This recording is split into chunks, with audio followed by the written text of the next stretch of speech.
आ जाना आ जाना आ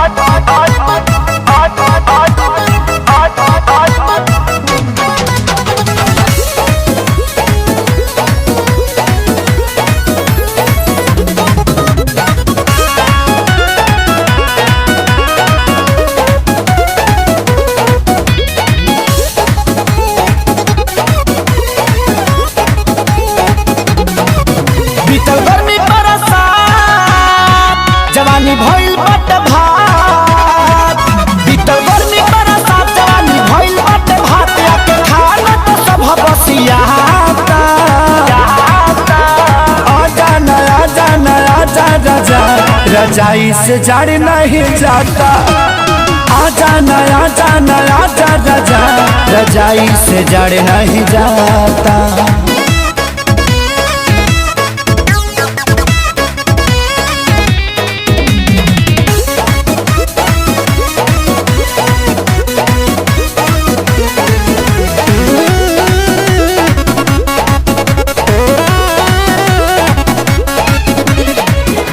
जाता न ठंडा के तनो खाता नियंदा।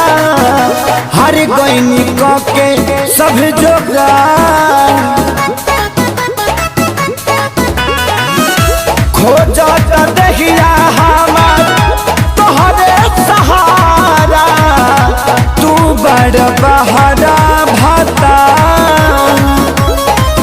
नायकल कठुआ तो हमर नायकल कटी रात कठुआ तब रात बिना तोहर नया सनाता। आजा नया जाना आजा राजा रजाई से जड़ नहीं जाता। आजा नया जाना आजा राजा रजाई से जड़ नहीं जाता।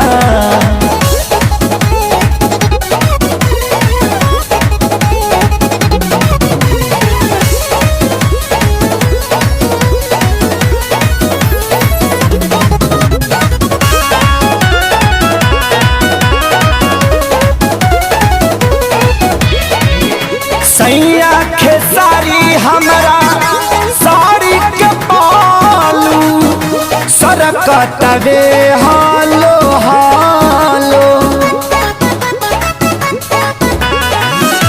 अभी जइबा टिकोड़ा भेटाई बाद में ई झड़ जाई पालो।